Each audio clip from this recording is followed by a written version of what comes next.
Greetings, YouTube. So as you can see from here, I decided to keep that Mickey Mantle lot. I think it was more of me just kind of venting and complaining that one of the cards got damaged in transit. I had a feeling I was gonna, I knew I was gonna keep the lot. The other cards are beautiful, and I think the collector side of me was saying, definitely keep it. I mean, you got it at a fair price. Although I do think the seller might deserve neutral feedback just based on not securing that package. I'm curious what you think on that. But with this, I wanted to point out one thing which was interesting. Let me see if I can find, here we go. So I have a black light here.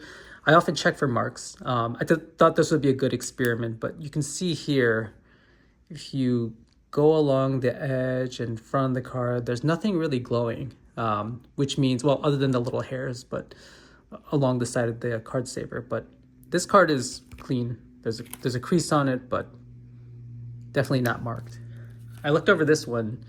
If I go close here, you can see there's a little bit of glow on the corner, down here as well, along the edge there and the top. So it's hard to tell if this was actually marked. Sometimes if the damage is deep, I've noticed that you can see kind of like the glowing light from this black light. I'm going to send this off to PSA and see what happens. My guess is that it's going to come back as authentic altered or authentic like recolored or whatever designation they use. So just thought that was interesting. I always check for those. Normally I wouldn't ship it off, but thought it'd be kind of a good learning experience or experiment for YouTube to see. Some of the other cards that I got ready. I'll also have this Barry Sanders refractor. I think this is going to get a 10. I'll send it off to my LCS to see what I get. Okay, so other part of this video, I've been getting some crazy offers on certain cards that people know that I have. I think with this bull market, I told myself during the pandemic, or when the pandemic passed, I would regret not selling certain cards to get more cards to add to my collection. So I'm not necessarily doing this to flex, but I think folks should give it some thought if you do have some cards that you could potentially part with and add more to your collection. So the first few cards here. All right. I always regret selling Jordans. I probably won't sell these, to be honest. Although I regret not selling the Jordan rookie card during the pandemic. But his cards have been going off since that Jordan Kobe sale, and I just don't see it slowing down anytime soon. If I can get other Jordan cards, that would be great in place of these, but at the same time, if I sell these, I'm going to be paying high for other Jordans. Could be a matter of me just waiting it out as well, but I don't know, we'll see. So this Players Club Platinum, this is in a 9. It's a pretty high grade. This is a really high grade for the Platinum. There's a Players Club version. This one was, I think, 1 in every 2,000 packs. So very underrated card, very hard to get.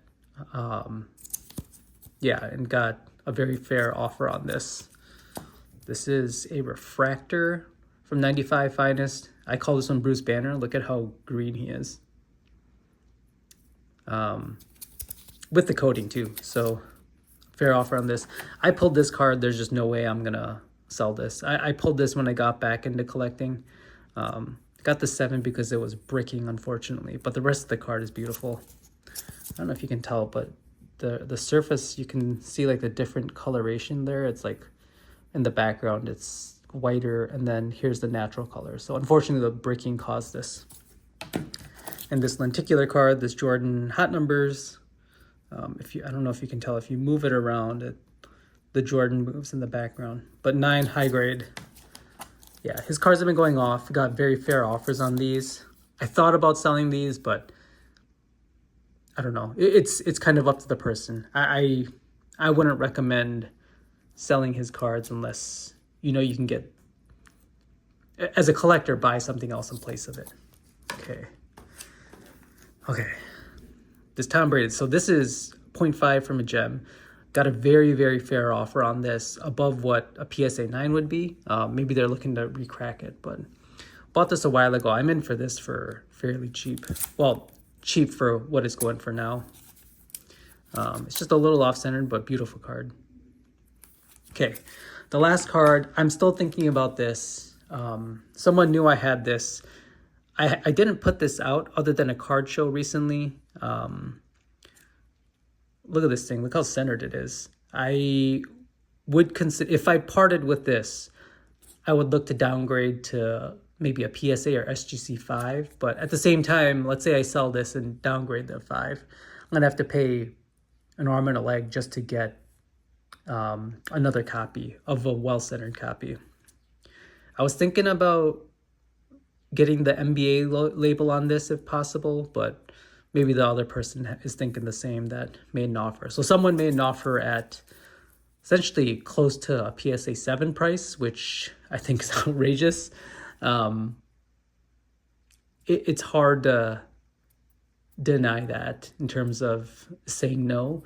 I'm giving it some thought, but if I do part with this, I would just downgrade and then get a bunch of other cards that I'd like for my collection. But yeah, I don't know. This bull market has been crazy. There's quite a few cards that I'm thinking about moving now just to get lower grades with high eye appeal. So I'm wondering how and if anyone's like considering the same. I'm not sure what to do. I think the Wilt and the Tom are 2 cards that I'm considering to move. We'll see what happens. Keep you updated. Thanks for watching.